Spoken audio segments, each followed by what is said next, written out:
Hey everybody, welcome to another episode of the podcast where we ask the question. Oh yeah. Ooh. Remember the Aughts? That was Oh yeah. I was waiting for the hey. Hey. Switched it up because I'm just such a game changer. It is March. It's time to change the game. Right. It is a year into the pandemic. I did not know that March 11th was like the day. Yeah, and I think I haven't been in office for exactly a year as of recording this. I always had like bad luck with 11s, so I think it's really funny that actually it was like declared a pandemic on March 11th. I was like, yeah. Funny. Interesting. Well, if all things go according to the current plan, there should be... Yes. Everyone should be able to get completely vaccinated by the end of May, which is a beautiful thing. I love this plan. I hope that Dr. Jill Biden or Taylor Swift or a female who is really good at organizing things was the one who put this together, because I think this is a great plan. It's a great plan. Yeah. There was a joke a while back that Taylor Swift should be in charge of the vaccine rollout. And now our plan is like, we want to get everybody eligible by May 1st. I'm like, yes, let's do it. Oh, yeah. So everyone stay safe, get vaccinated, and maybe we'll have summer will be some semblance of normal. Not total normal.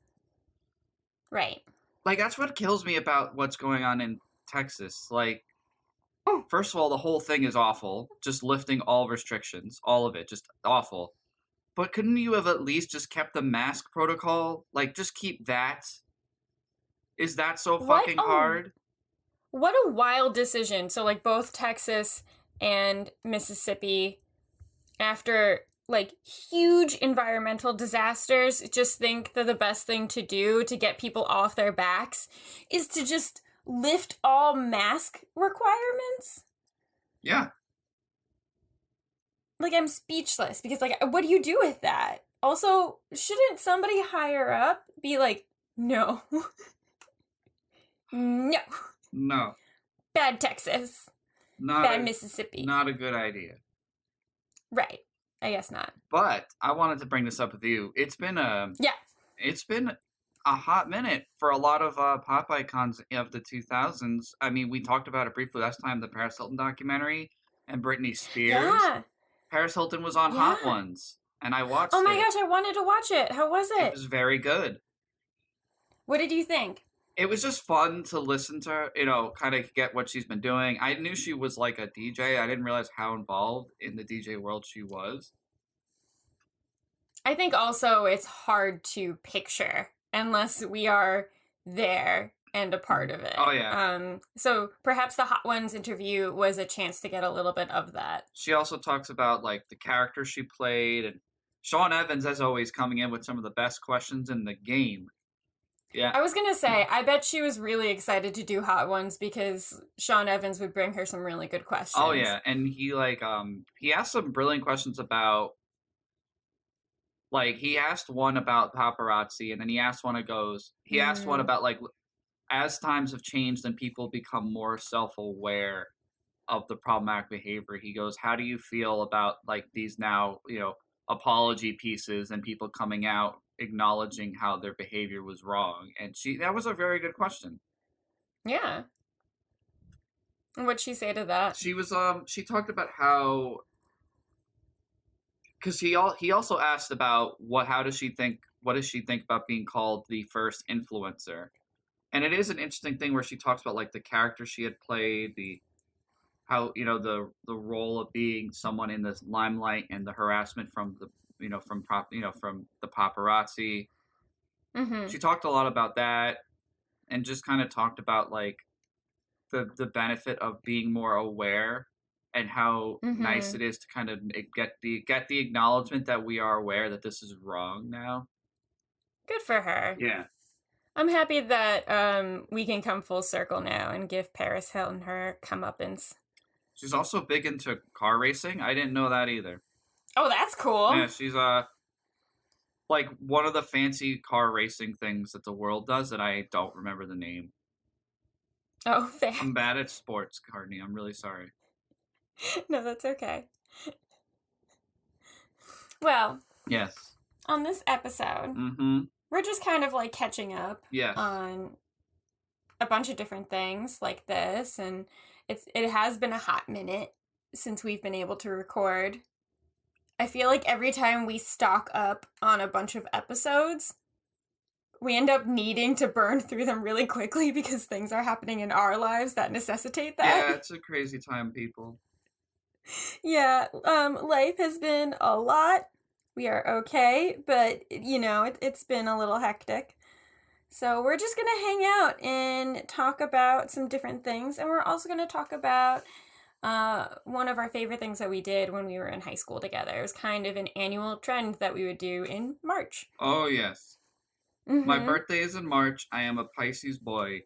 And a tradition that we started, and I would think there was officially three, I would say, well, officially three, and a knockoff fourth one that was just upsetting and not fun. But it started with 4, and then the next year it was 3, but it was a solid 3. And March is the 3rd month of the year, so 3 works for us. That's yes. So Mm-hmm. every year around my birthday in high school, I wanted to have this thing called what did I call it? Like overnighters. And essentially it started as just this goofy idea. Literally, it just started as like, I think a few friends of mine were in my parents' basement and we were just playing video games on a TV. Not even an HD TV. It was just a big old CRT TV. And we were playing like Halo. And I was just like, how cool would it be if just we did a whole night of just this? And then the people put together a plan. People brought other television. The first one, I think there was just 2 TVs. And I think like an Xbox and a PlayStation 3. And it just No, there was definitely a GameCube too. And GameCube, yeah. Yeah. And the whole point was just to play video games all night. We got pizza. I remember stocking up. This was my favorite part. Stocking up on Monster, Red Bull, and balls. Yes. And that's all it was. We just stayed up all night playing video games. I think maybe we watched a movie or 2, but it was just hanging out, playing video games with your friends all night. And it was in the basement of your place, which is kind of set up perfectly for a bunch of teenagers to do that and not bother anybody else who lives in that house. Oh, yeah. Oh, absolutely. Because we could all just be like pushed downstairs, stay together, and not disturb anybody. Oh, yeah. Because it was essentially its own apartment, an apartment I had lived in for a few years, actually. Mm-hmm. But yeah, it was like perfect. And it was just the perfect combination of everything. And I remember being shocked, but super excited when you were like, yeah, I'm going to come. I was like, yes. Yeah. Because I didn't know how that would go. Because in my mind, I was like, I'm pitching just a bunch of dorky dudes hanging out in a basement playing video games. But like that triggered something for a lot of people in our grade who really dug it and just came and hung out, even if it was for like an hour or 2. I think that was the thing, right? So the first one was mostly just like for the people who were committed to playing video games. And I was the only girl who really showed up, and not because of who I was with at the time, my ex. It was more like I was the one who was like, yes, I want to play video games all night. And I feel like there's been this weird shift from like when I was in high school, you wanted to be the girl who was only like the only girl with the guys. Now we realize that there are a lot of gray layers to that statement, but at the time, like, I did predominantly have more guy friends than girlfriends. So when you said like we're gonna all hang out and play video games, I was like, I've got 2 sleeping bags. Yes. That was the funniest part. Committed. Was just how exhausted we get by like 4 or 5 in the morning and just like barely holding on, and just that's when the stupidest funny shit happens. Yeah. At 3 to 5 in the morning, like the dawn is not a sane time for anybody pulling an all-nighter. No. Playing video games. Oh my god, because then your brain wants to like supplement the dreams it should be having. Oh my god, yes. And the first one, you're right, it was fairly, I would say between 8 to 10 people maybe. Because I know it was the core group. You were there. One of my cousins was there. Yes. Who else was there? I'm trying to think. And it was literally Joe was very committed to staying up all night and yes, playing video I know games. Joe Yeah. was there. He would always commit and be like, "This is an all-nighter. If you don't stay up all night and play video games, get out of my space because I'm committing to this." Let me think. And it's so funny to think we literally just used big ass CRT TVs. It's like people would be upset about that nowadays. Actually, if you're playing Melee, I guess that's the only way to play it properly is on a CRT TV. I remember, so with the first one that we had, it was, I think, junior year, and that one was, yes, in March, got the March birthdays in there, and then senior year, that's when we start cycling in a bunch of people who are just there to hang out for a few hours at night. We started having multiple ones. There was, like, a Christmas party one, and then there was the March one, and at some point, you guys ordered a shit ton of White Castle. That was for the third one. I remember this. So, okay. To me, the first two are peak. The first one is beautiful combination of the right people. We're just hanging out playing video games, drinking an unreal amount of energy drinks. Yes. And then just shooting the shit. The second one, I think, more people got, like, I think it was just like, I'm the type of person, even to this day, if someone's like, I mean, obviously, minus the pandemic. If I'm hosting a thing and someone's like, can I bring someone? I'm usually just like, sure, the more the merrier. Yes, you are. Which is both a good and bad thing. I acknowledge that. I acknowledge it's a good thing because I like inclusiveness. I don't like being a gatekeeper, and I like people meeting people. Right. But it's... You never like keeping people out of joining in on a thing. But it can be bad because sometimes you have to take into consideration how certain people behave around each other. Yes. And some people are just, unfortunately, very upsetting people. Right. And also for me, I know that, like, for me personally, when I throw a party and I'm inviting a certain amount of people, it's predominantly anxiety-based. For me, it's like, I can feel safe around this many people, and I know for sure this is how it will go with these people. These are my people that I can count on to have a good time. And then the one time where I decide, let's just invite everybody and their grandmother, that's when people start showing up who I don't know. I don't know what they're going to be like. Do we have enough food or drinks for them? Who are they going to invite? What are they doing in my house? Like, that's when I would always get, like, that's my reason for keeping my parties small. That's fair. Because I like to... It's all anxiety based, basically. Well, let me tell you who was the worst with that. Yeah. You know who's the worst with that. Oh my god. Literally just inviting people that she met in class because she wanted to be cool. Also, I'm leaving this in. Well, also, it would be like, can I bring this one person that I've talked to once that maybe, like, my friend would be interested in dating? I'm like, no, just let them go on a date together. And it's like, but they could really like each other. And it's like, sounds great. Maybe they should try that out in a date, not at my house. Yeah. Also, because you know that the people she invited didn't... I'll give them the benefit of the doubt, except the one time I know specifically these people sucked. But they don't want that kind of pressure on them, and she's putting it on them. Yeah. Oh my god, but like, side note, so I remember I had a Halloween party in college a few years ago, and she asked if she could bring some, a friend, and I'm thinking, it'll be like a friend I've met, someone cool. I'm like, all right, invite your friend, singular. 4 kids show up, plural.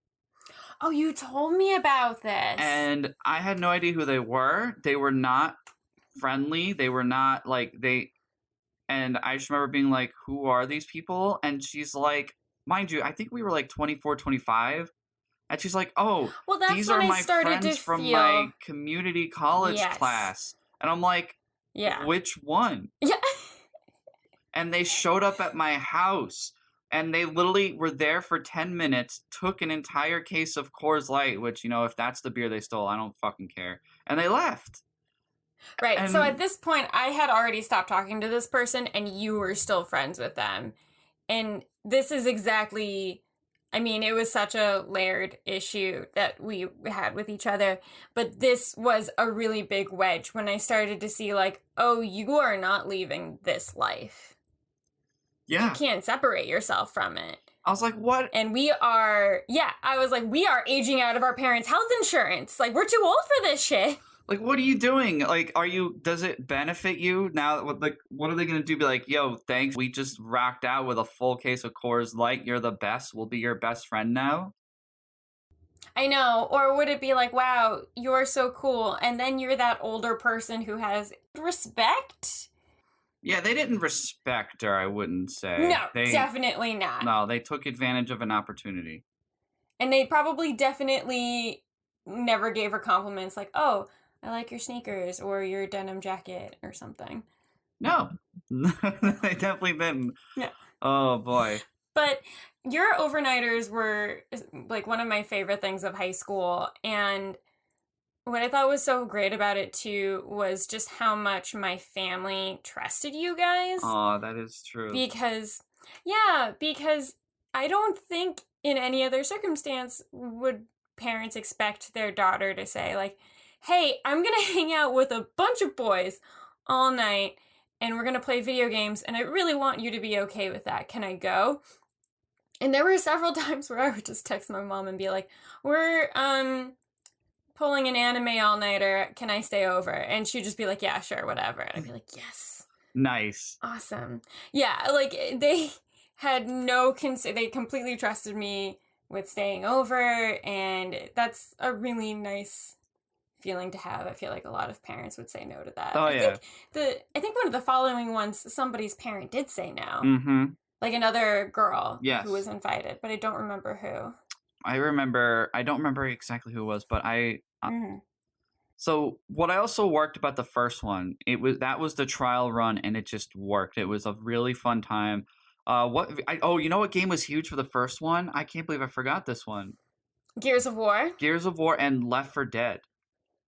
Yeah. Oh my God. Left 4 Dead was so crazy when it came out. We have to talk about Left 4 Dead one day. Yes. But Left 4 Dead was like, I remember just playing that the most, that one. Maybe that was the one I played the most because, like I said, the first one had 2 TVs and maybe a tiny one and maybe a tiny one. Yes. Yeah. Yes. I remember the tiny one. It was this tiny little cube, and I think that was the one that we set the GameCube up to. Yeah, the GameCube was on the tiny one. The 2X... But that was more for, like, the 4 a.m. Yeah, that was the more, like, at the end of the night.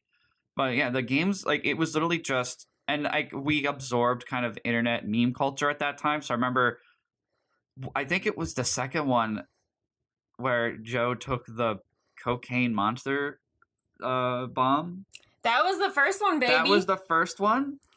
Yes. Oh, yes, man. The monster cocaine concoction, cocaine the energy drink, was the first all-nighter. And that we came up with that idea because at the time, one of the viral videos, which is so insane to think that we call it, like back then we thought it was like a funny, popular video, but nowadays it pales in comparison to anything. It was called... Yeah, it was still like a homegrown. Yeah, it was called My New Haircut. And it was literally just a guy acting up like a Guido, talking about how he's going to go get laid because of his new haircut. And he's ranting about, what is it called? Jaeger bombs? Fucking shower in that shit. Fucking Jaeger bombs. Jaeger bombs. Jaeger bombs. Fucking Jaeger bombs. Jaeger bombs. Jaeger bombs. Jaeger bombs. Jaeger bombs. Yeah. Jaeger bombs. So we're like, well, we're all good boys and girls. We don't drink. That's another big difference. We didn't drink. I think that was another part of my parents trusting it too. They were like, there's no way she's not actually going to play video games or watch anime. That's definitely all they're doing. So we did the video gamer version. Yeah. So we took a big can. Think about it now. My kidneys hurt thinking about this. We put I know. In a pint glass, we filled the pint glass almost full with Monster, and then took a shot of cocaine. And if you listen to our Monster Energy drink episode, cocaine was a terrible drink. It was Literally awful. before we started recording this episode, we were talking about like not drinking caffeine, not drinking alcohol, taking care of our bodies. And then we're like, yeah, when we were 16, we thought pouring acid into acid was a great idea and just drank a whole cup of acid. Yeah, he literally dropped the shot of cocaine, which burns, it's not fun, into a thing of Monster Energy drink and chugged it. And I'm just like, oh my god. That's my man. Imagine doing that now. I There goes my hero. I think chugging a beer is significantly easier. I think so too, and even that, I'm like, oh my god, my throat burns. I can't keep doing this. Oh boy, Jesus. Also, separately about chugging beer, because we also dove back into talking about this one person. Don't be that person when it's like a waterfall challenge during a drinking game where you're not actually drinking the beer and you're the person starting the waterfall and you just make everybody else around you chug their beer. Don't be that person. I just got triggered a little bit. That's fair. That person's awful. Also, this is like... nobody likes that. I think this is a problem that exists for people from like 18 to 24. I think once you're 25, you're like, I'm not playing this game. Right, exactly. There are more interesting games to play. Or just shut up and drink the beer. Like a normal person. Oh, man. That was the... Okay. Because I'm trying to... So that was the first one. That was the first one. The second one, you're right. I think the second one was in our senior year, and that was for Christmas.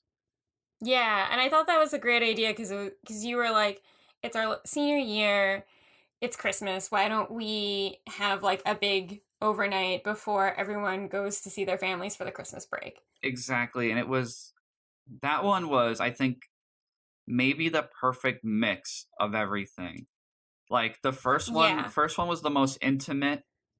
Second one, right, I think, it was the little baby one. Mm-hmm. Second one was the most like, I think, just the perfect blend of everything because we have different groups of people coming through. The word got around, and I think like thinking back on this as an adult, what I've realized is that I think a lot less kids in our high school drank than we probably thought. And I think that, like, a lot of it is, I have no way of knowing. I think so. I think so because, like, I talk to people now, and I think about, like, the people who used to come to these overnighters and thinking, like, and not in, like, in no way in my like, junior year would I have thought they would have come and hung out with us. And it's not, like, I know I should be more confident in myself. I'm just stating how I felt back in the day.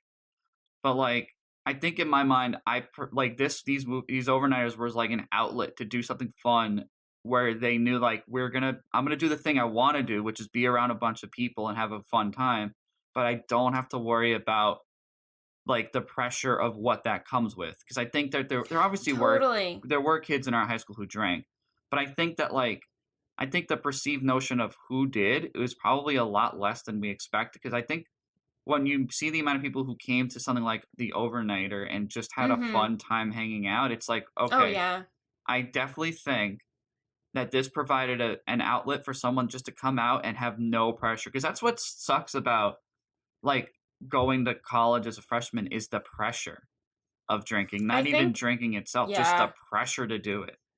Totally. I had so much anxiety about going to parties in college. I mean, I was also just, I had a lot of issues with anxiety in college in general, but it was such a shell shock for me as a lifestyle because our idea of a fun night was these overnighters. And it is a space where you are not altering yourself around parents or somebody to chaperone you. We were all just in a basement together. We could be ourselves, and there was no concern about safety or what we were doing. Exactly. Yeah, I think the way you put it is perfect. It makes so much sense. Like, we could just be teenagers, and there were no expectations of what that would look like. Exactly. And everyone just had fun. I think that's also why this is I'll just jumping ahead, but this theme will come back as a problem as to why the fourth one I don't consider a real one. It's for that same reason. But now, because I don't remember the fourth one. I remember the third one, and I didn't stay at the third one. Mm-hmm. I came to hang out for a while at the third one. I don't remember a fourth one at all. The fourth one well, I'll get to the fourth one. It was freshman year of college. And it was when one of our friends came back from school. So he had already started the drinking lifestyle. So here I am recreating something that we did the year before. And I remember people being visibly angry and upset with me that I said no booze. As if, like, that's what you need in college to breathe, Tom. I know. Well, it's like only a few months prior, we'd have a third movie night where everyone was content with it. Everyone was fine and had a blast. A few months later, all of a sudden that pressure is on you. You have to be the cool kids drinking now. Oh my God, no, it's totally true. And that's how I felt living in the city. It was like, you live in the city now. You must have access to places where we can drink. And I was like, I'm terrified. Oh, you mean how my ex-girlfriend... getting expelled. You mean how my ex-girlfriend would pressure you to find the place to drink? Not even her, because, like, she actually was the one who, like, found a place for us. Oh, okay. But, I mean, like, it wasn't just her. It was, like, a lot of people. I think, but also just in general, there's, like, such a pressure in college to be like, oh, you go to parties in college, this is what you should be doing. I rarely went to parties. I also, being a female, was always concerned of being taken advantage of, not being able to find my way home. And that carried on into school in Chicago as well. Even more so then, I was like, the subways don't run here as late as they do in New York City. I can't go out. Okay. Yeah. So I enjoyed those overnights where we were just having a good time. Yeah. The second one, that one, I think most of my memories circle around the second one because, you know, same thing. We just ordered got a shit ton of energy drinks, stocked up on snacks, got pizza again. Rock Band and Guitar Hero were taking, I think, a good amount of space during that one. We still... Also, I don't know if you remember, there was one pact that you and I made that we have clearly failed since then. Wait, what happened? What was the pact? Okay.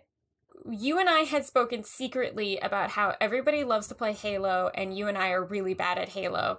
So we wanted to prove to everybody that we could be really good at Halo, and we tried to learn how to play Halo 3 that night, and we just didn't do it. It didn't work out. Oh my God, I remember that now. We crashed and burned that plan. I remember that plan. We're like, wouldn't it be great if we both learned how to play Halo and be really... Because they took Halo super seriously.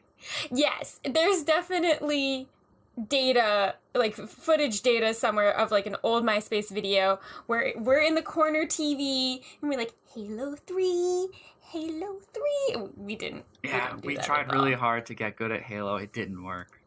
Yeah, we were really good at pumping each other up to get good at Halo 3, but we were not good at the execution. Yeah, we were good at convincing ourselves we could play Halo 3. Right, yeah.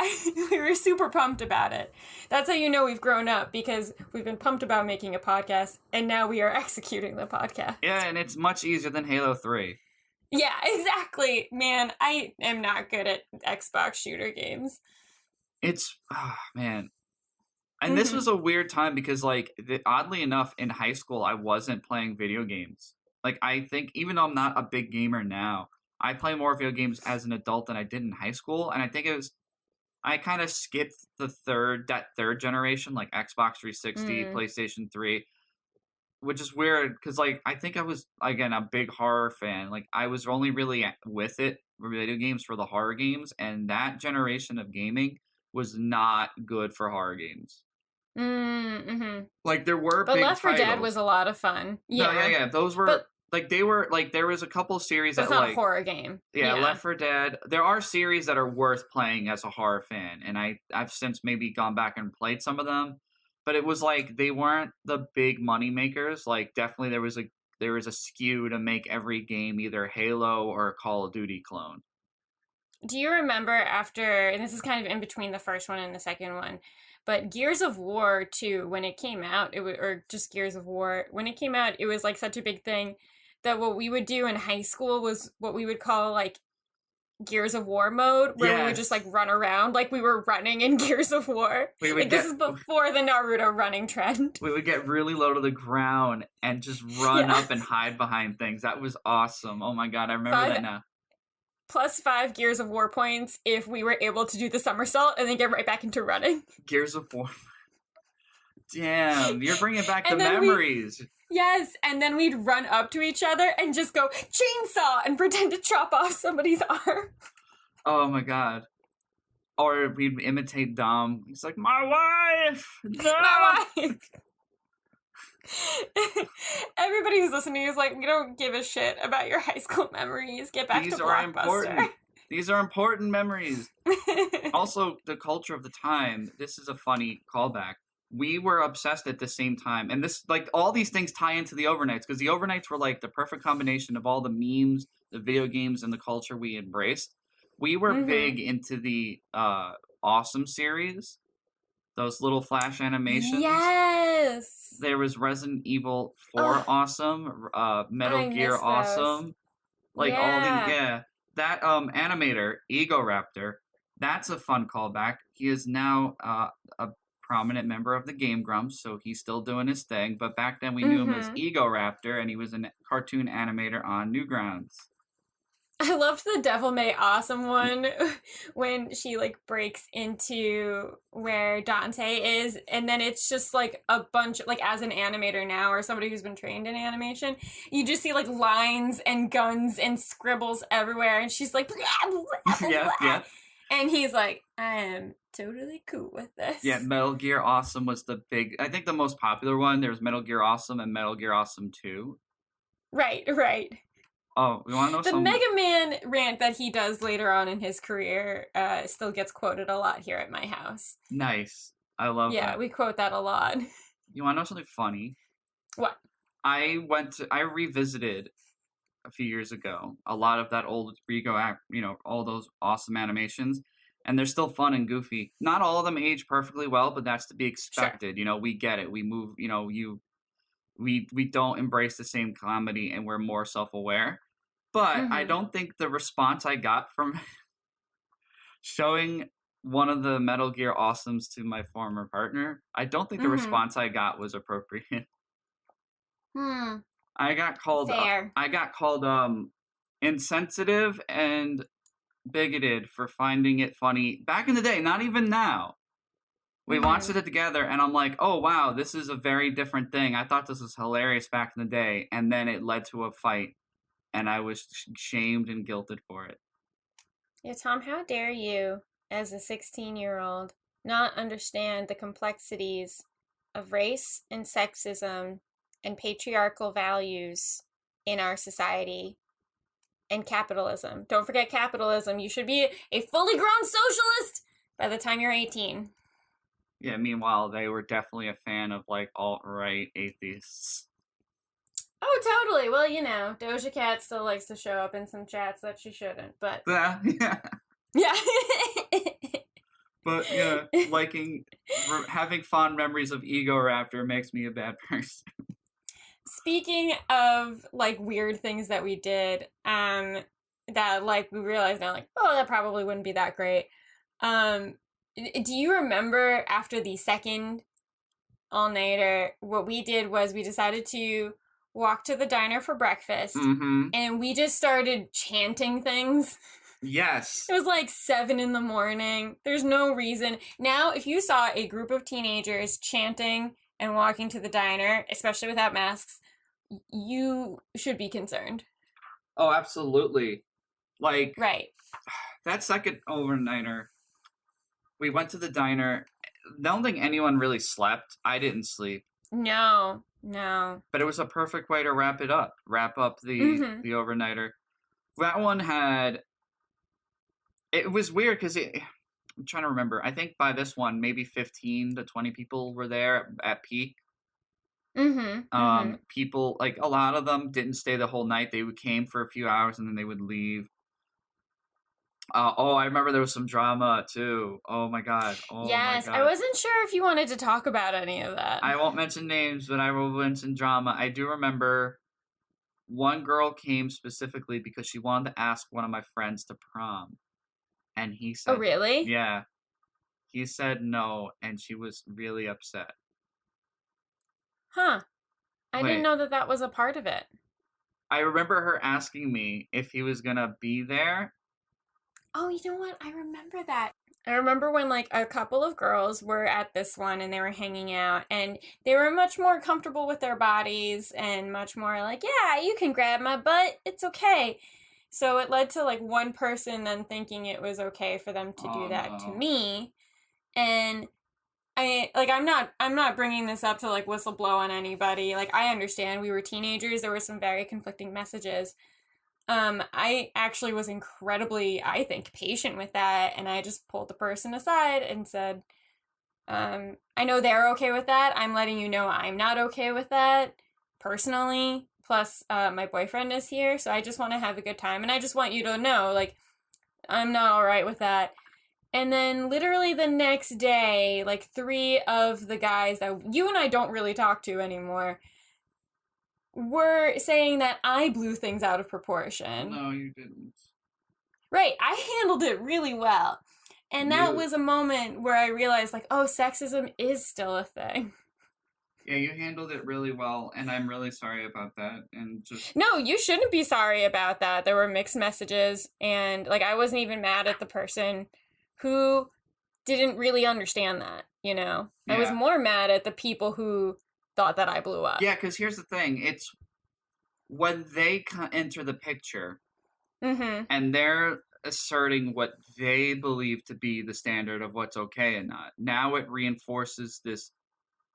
Like, it's like you said, you pulled the person to the side, you talked to them about it, and it could have just been left at that. But now that they involve themselves and they're sending messages and they're like, what's going on, man? Now all of a sudden it becomes this. Now it's no longer a personal thing where it's like, oh, I crossed the boundary, I'm sorry, we move on. It becomes this societal expectation of like, well, I'm told that I'm supposed to do this. And it's like, hold on a minute. Who's telling you you're supposed to do this? I wasn't mad at the other girls for being comfortable with that and then it leading to like somebody thinking I'm comfortable with it. I wasn't mad at that. I wasn't mad at the person thinking it was okay. I was mad. I was more mad at the guys afterwards who said, like, oh, well, I heard that you, like, yelled at him. And I was like, I'm going to yell at you now. I want to yell at you now, but then I'm a crazy bitch for yelling. So, and I just wanted to bring it up because, like, I think that there are a lot of scenarios where women are made to feel uncomfortable and then, like, we're the offensive ones for actually being upset with it. Yeah, that's awful. So, I'm sorry. No, don't be sorry at all. I love these events. And I, like, wholeheartedly love talking about this. I did want to bring that up just so we could talk about those sort of complex situations that can happen. No, of course. Especially between, like, teenagers. Yeah.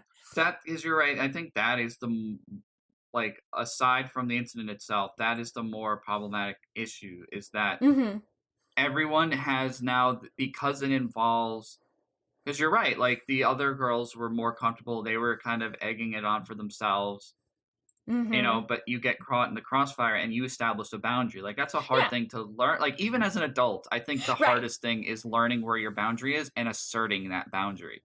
Right, and those sort of things need to happen so that people can understand, oh, now I've learned from this situation, and I want to remember that when I'm in this situation again. Yeah. But when people who weren't involved themselves because all of a sudden now it's seen as this attack against masculinity. Right. I attacked masculinity, sorry. Yeah, you single-handedly killed masculinity, Courtney. I am also the reason that 6 Dr. Seuss books have been discontinued. Me, personally, I spoke to the Dr. Seuss franchise and said, hey, get these out of here. I did it. You're welcome. Yeah. Isn't a side note about that thing. Isn't it funny that a company can decide to do something with their intellectual property and people will get mad and blame everybody else? Right. Isn't it so fun that, like, a business can just decide to get rid of a product and they can just make that choice and not have to explain anything whatsoever, and people can just keep living their lives? Yeah, guys. Oh my God, wow. Stop complaining about Space Jam 2. You're giving amazing free marketing. Free marketing. Life has continued for years not caring about Pepe Le Pew, and suddenly you are told he's problematic or whatever the fucking reason was for them cutting him out. Like, whatever. They probably just thought, like, let's just leave him out and focus on other characters. Yeah, like, because he wasn't even a big deal. He wasn't even a big deal in the first one. No, he's not even that stringent to, like, the Looney Tunes arch of characters. He's literally just a sexual assaulting skunk. Like, Right. You're telling me a skunk knows how to play basketball? Also, like, I've been to Paris. Catcalling is still rampant there, okay? Like... If French people don't know how to play basketball... This is silly nonsense, guys. Stop asserting your agenda onto a skunk. A French sexually assaulting skunk. Yeah. Nobody's childhoods are at risk because Scrambled Eggs by Dr. Seuss has been discontinued. Nobody's been reading that shit for years. That's not the egg book by Dr. Seuss that everyone knows. Yeah. God. That's very true.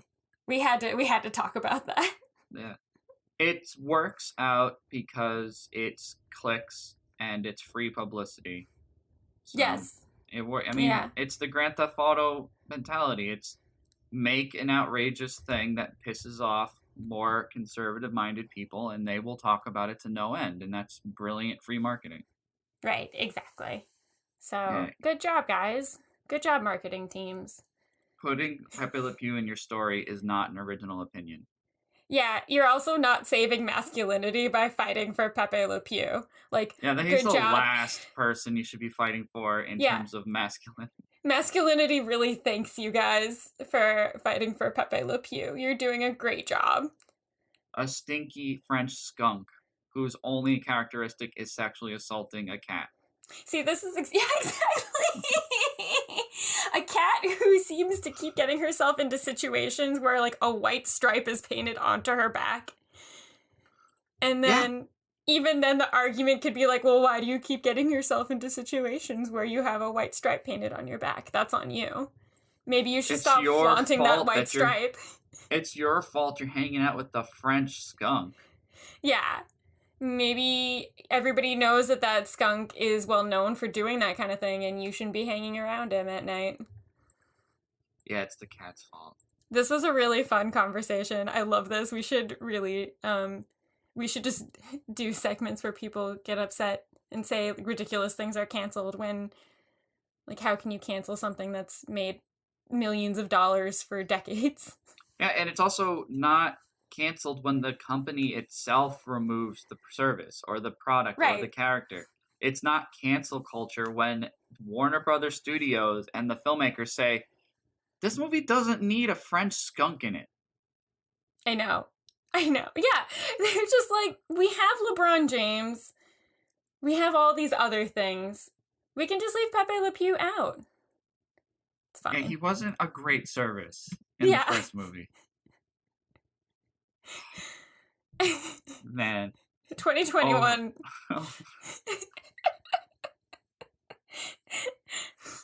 So I guess we should get on to the third overnighter. When I remember about the third overnighter is that Alyssa and I had dressed almost cartoonishly similar to each other, and we didn't even realize we were doing it. I had a black skirt with maroon leggings and black boots, and she had on a maroon skirt, or she had some kind of dress on, black leggings and maroon boots. And that was the moment where my now roommate was like, how did you guys dress similarly? And just instinctually, we were like, well, you see, what actually happened was we were born on the exact same day at the exact same time, and they conducted an experiment on us where they split our brains and put it into each other's brains. So I have half of her brain and she has half of mine, and that's been canon ever since. Nice. I like that. Yeah. Oh, and I remember White Castle was ordered, and Alyssa and I just ate raw cookie dough from the tube that we got at Stop and Shop. That's really, truly all I remember from the third one. The third one was the biggest. Mm-hmm. I think the most dramatic. There was a lot of fucking drama. I think that was also the March one, but I feel like we also put it in February a little bit too. Like, it was a little earlier that time. I think it was a little earlier. I have pictures here. Here we go. I have You have pictures? Yeah. I think I have pictures from the December one somewhere, and some of the December pictures got into our senior yearbook, so I have to look for them. They did. I actually have my senior yearbook right here. Oh my god, great. I have a whole photo album on Facebook of the second one, because that one is, like I said, like that one. Yeah. But the we third have to upload one, some of those. Yeah. The third one, I have the photos here. They're saved in a different folder. I will tell the brief story about the White Castle incident. I feel like we could cue Carmina Burana again here. Yeah. It all started when a fellow high school student, that's how I'm going to refer to him. I'm only going to refer to James as the fellow high school student. Yeah. Yeah. Because I don't want to say friend. No, I wouldn't either. Right, so, I don't think he and I ever had a time where we were truly ever just friends. No. So if you hear me say fellow high school student, I'm referring to him. All right, so we were all hanging out in our senior lounge, but that itself can be a whole episode of the senior lounge. Oh my god, we should talk about the senior lounge. Yes. Because we destroyed it. We destroyed the senior lounge, but it was pretty much, it was our room. We played a lot of Brawl and Melee nonsense in that room. Mm-hmm. A challenge was presented when a fellow high school student made the outrageous claim that him and his father chowed down 2 White Castle Crave boxes by themselves. Each Crave box, I think, comes with like 100 White Castle burgers. That's disgusting. And I think that's inhumane. Like, that's not fair to the people who make those White Castle burgers. No, because they gotta make 100 fucking burgers. Your Joe took appropriately so, because I think me and my close friends immediately, when it comes to the things this fellow high school student said, we just immediately dismissed it as nonsense and not worth getting into, because we know he believes it, even though reality says the opposite. Sure. Unfortunately, and this is one of my favorite traits of my partner, is that he loves to call people out on bullshit. Yeah. And your Joe and a friend were like, there's no fucking way you ate that many White Castle burgers. That's insane. That's lunacy. And that's not, like, why would you even want to do this? Like, that was... Why would you even brag about that? That's the real question. Like, why would you even want to do this? And our fellow high school student swore up and down that they could and that they would. So we made it a challenge. We're like, all right, well, the overnighters next week, we're gonna get a bunch of White Castle.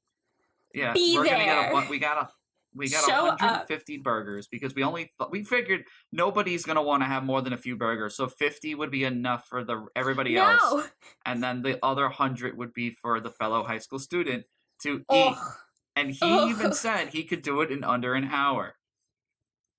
Oh my god, no. It's like, I actually, I kind of wish I could go back to that, and like now as an adult, I would just continue to create a scenario where he could expand on the lie even more. Like, yeah, I could finish it in an hour, actually like 20 minutes, and also I could drink like a whole 2-liter bottle of soda at the same time, so I could do all those things. Yeah, I would just love to keep it going. Yeah. So that was the first 2 overnighters had the perfect meal. Pizza. Pizza is good. It's simple. Right. You can eat it. It's not messy. It's just pizza. White Castle, on the other hand, it gets soggy. It sits in the box. It gets gross. It's soggy by the time you get it. It was, I remember that night I had a bad stomach ache and I left the party to just sleep for like an hour, because of how upset my stomach was from these fucking White Castle burgers. And I think I was so excited to try White Castle because of Harold and Kumar Go to White Castle. I thought it would be really good. And that first bite, I was like, I hate this. I hate this so much. I don't want anything to do with it ever again. I have not had White Castle in a long fucking time. There are times where I've had it and it was good, but it's one of those things that, like, the way they cook their burgers is kind of genius. They steam it. They don't put it on the griddle. It doesn't get the browning. It gets cooked in steam from the onions, which is a brilliant idea. But again, very slippery slope where, because it's already being steamed, if it's super soggy, it's going to be a bad time. I remember my grandma. To this My day, grandma. I grew up with my grandma calling them belly bombers because it was known like, oh, you would get White Castle. Oh my God, you would that's eat amazing. too many, and you would get a severe stomachache. Yeah, I remember that now that you mention that. I think I remember that being the thing about the third overnighter. It's just that everyone actually just felt really sick eating White Castle. So the challenge starts. He has to eat. He has an hour to eat 100 White Castle burgers. That is a unreasonable goal, and nobody should do that. Nobody needs to do that. And I remember everyone actually, it started off like making fun of him and it being funny, but then it grew to like increasingly concerning as he started to visibly like protrude sweat. Right, and some people could definitely make the claim that the facial expressions that he was showing were also put on for sympathy. But, like, what sympathy do you get for continuing to eat White Castle? Like, you don't get anything out of winning I believe he ate 34. Oh, I thought it was like 16. Maybe I left think at he 16. left. I do remember it was in 16. the 30s. He ate 34. Oh, I definitely left before Actually, 20. let me do a quick test for that. Okay, carbs in White Castle burger. Oh no, you're already calculating I want to know. it. All right, hold on. Okay. So, I'm laughing so much during this episode. It's just so funny. Because it's just so cringy. In one White Castle burger, there's 14 grams of carbohydrates. Hey, Google, what's 14 times 34? 14 times 34 is 476. Jesus fucking Christ. 476 grams of carbohydrates. Oh my God. The sodium is 500. Hey, Google, what's 500 times 34? 500 times 34 is 17,000. Oh my God. I need a glass of water. Hey, Google. Okay, and the caloric overall calories is 160. Hey, Google, how many... Oh, wait. Hey, Google, what's 160 times 34? She doesn't want to talk about 160 times 34 is 5,440. He ate... Oh my God, that's... My little 30-year-old heart can't take it. Excuse me. Yeah, he did that to himself. I genuinely... This person's a cop now. It's this person's job to protect people. At least that's he can't protect himself.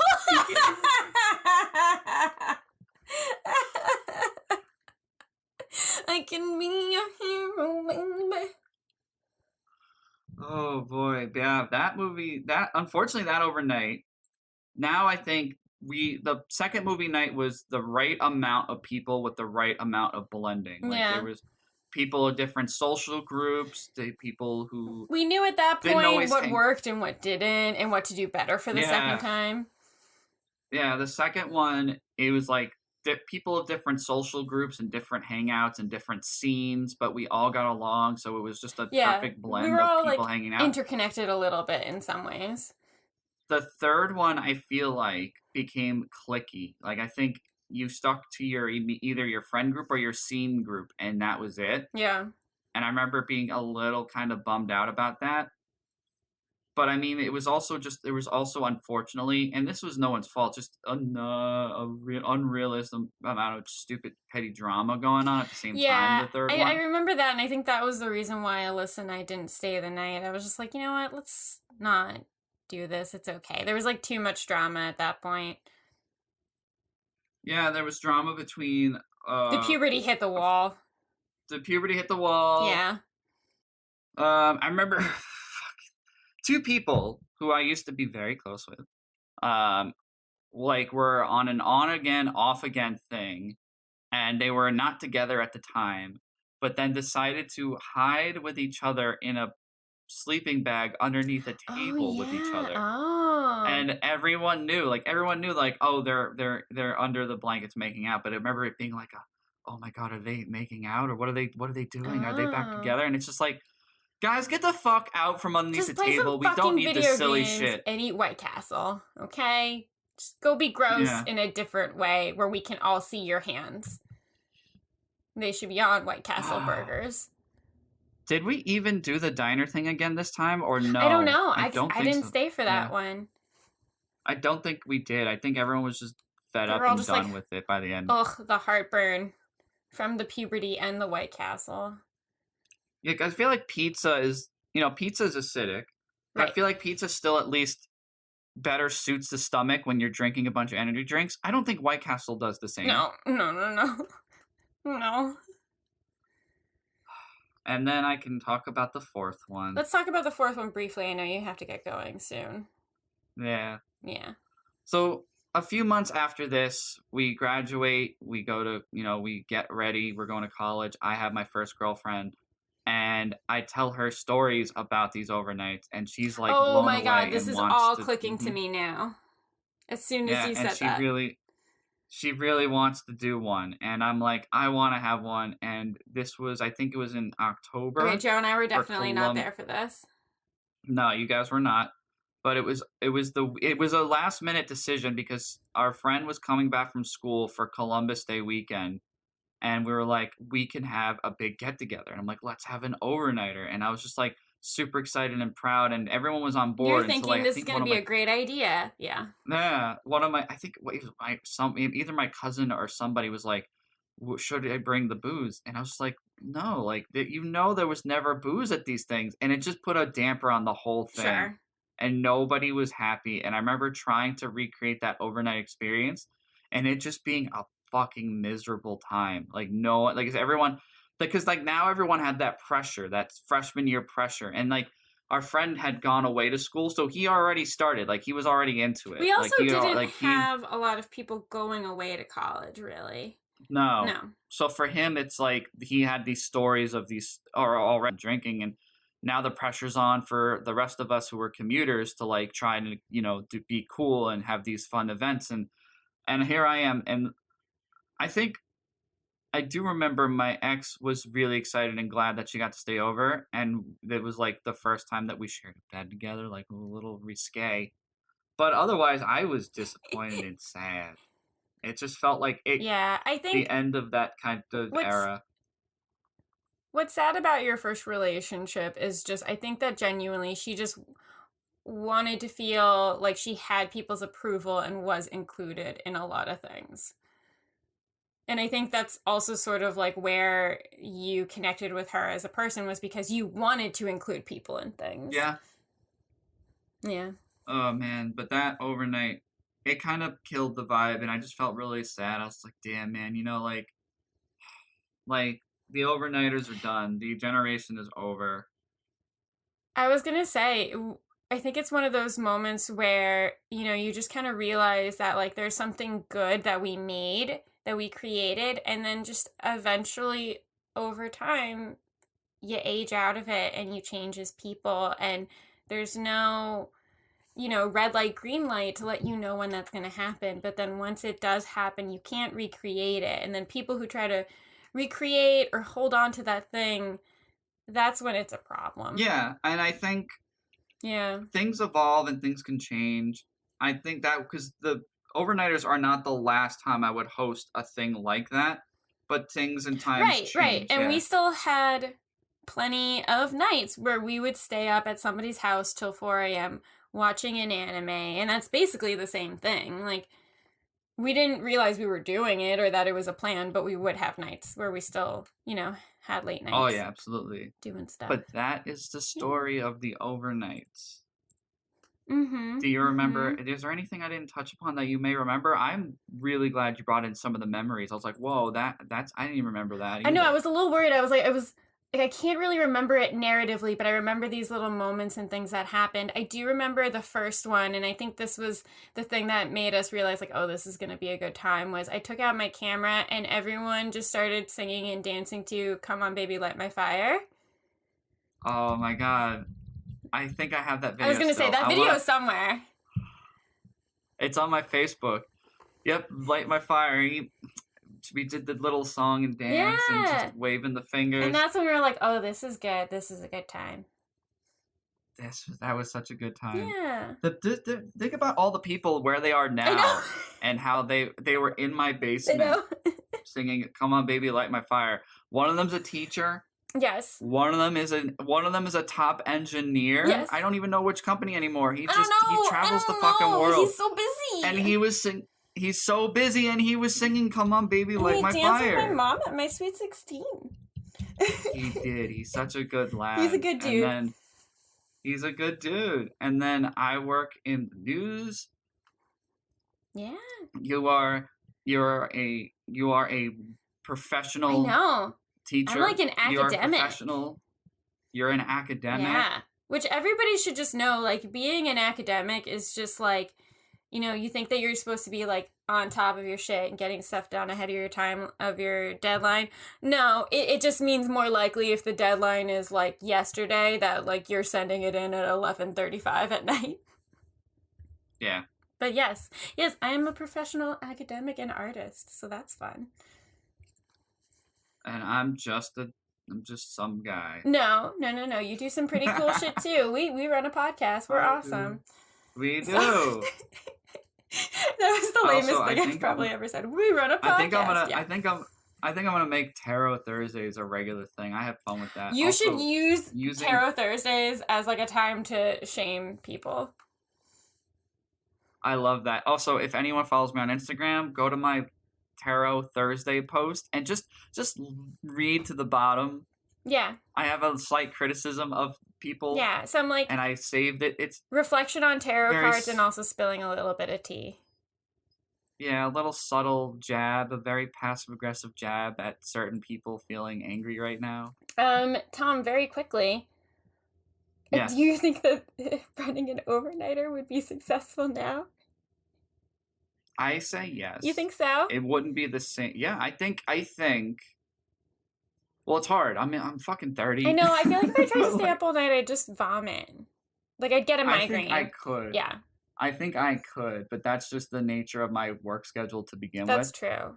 I think that, like, as with all things evolve, and I think I definitely not a full overnighter, although I'm sure I could do it, but like people make a living having these 24-hour Twitch streams where they're entertaining, and it's like that would be fun. Like I could see that'd be definitely fun. that being something I could commit to and just host an event. And I mean, I host events online now, like True. so I true. think it wouldn't be the same, and for a lot of reasons, rightfully so. We do not need Right, that'd probably 150 be for the White Castle best. burgers.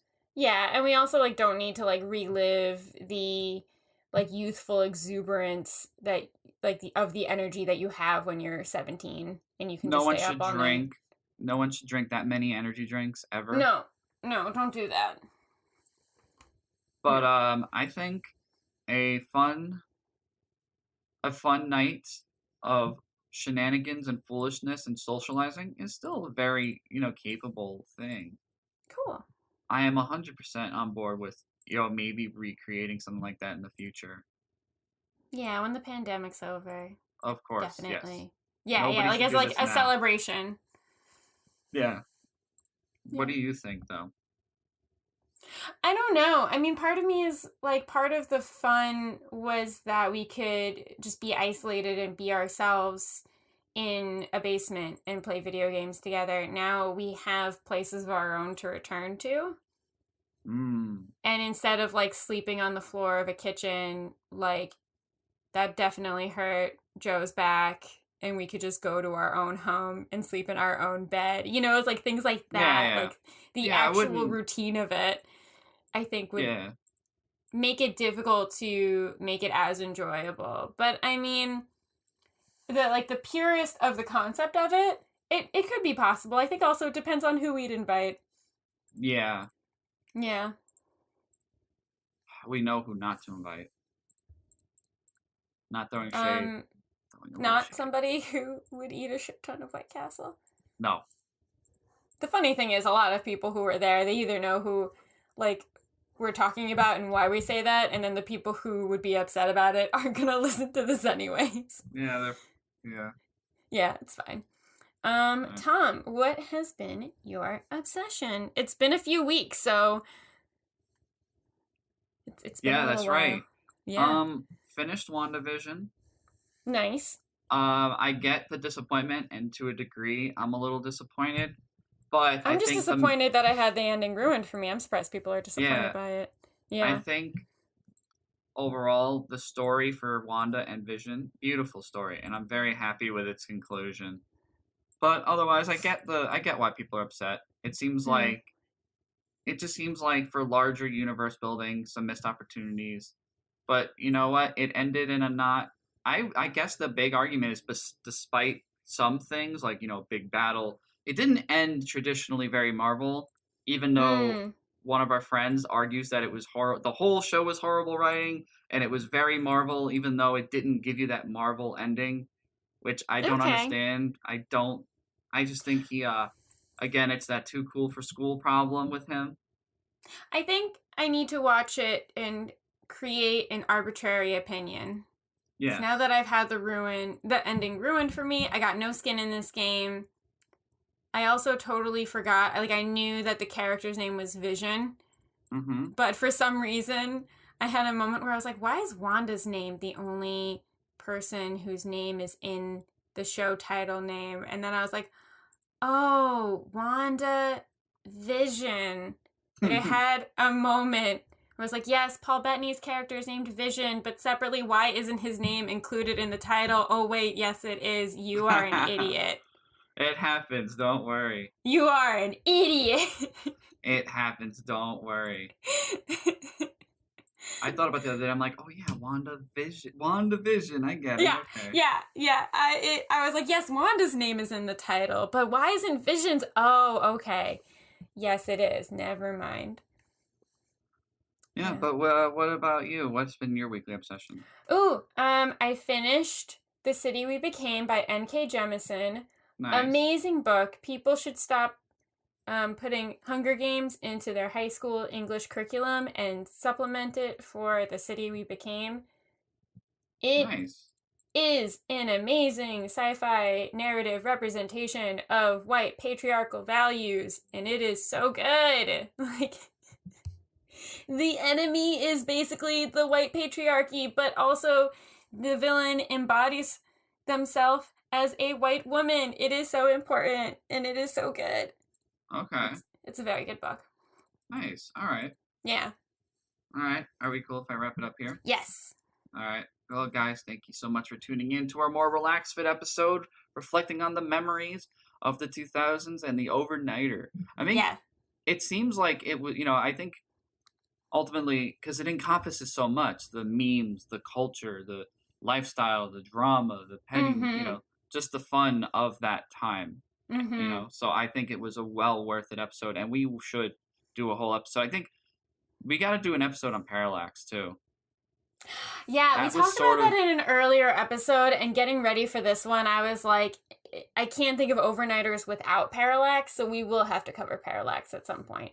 I think part of the reason I did this wasn't inspired by Parallax. I think that was a part of it, but you know what? At that point, by the time that we started our overnighters, Parallax was already closing, and they couldn't do their overnighters anymore. So I was one of the only people who was like, this chapter, my life is closed. It's okay that Parallax is closed. Now we are going to do our own thing, and it can be just as fun. Actually, I think they were more fun. Nice, there was a lot more of that smoochy under the table shit at the Parallax overnighters. Really? Oh my god, yes. I really want to hear these stories, because I used to go to Parallax. For anyone who's not familiar, Parallax was like a gamer cafe that would host LAN parties and the current console generation. Yeah, we'll definitely get into it more when maybe we could do that next week. Our next week's episode could be Parallax. I would love to. Could we please do that next? Yeah. Joe still has several shirts that he got from there, and also I just gave him the shirts, so maybe I'll wear it. We have several Parallax shirts here. Because you'll know all the tea that I don't know. Oh, yeah. Definitely. All right. But guys, with that, thank you so much. Thank you for tuning in. And with that, be sure to like us on the Instagram. Remember the 00S podcast. Bam. You can listen to us on Spotify. Bam. Google. Bam. YouTube. iTunes. Wham. And that motherfucker, and that motherfucking Amazon who just kind of took us and put us there. Yeah, that was not consensual. We don't consent, Jeff Bezos.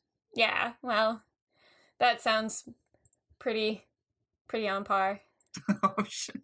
All right. But all right, guys, with that, thank you so much, and tune in for the next one. Bye, guys. Bye.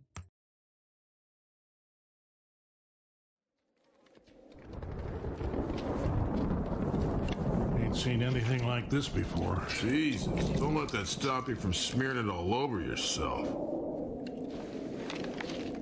They're changing. God damn it, Bill! Oh, it stinks!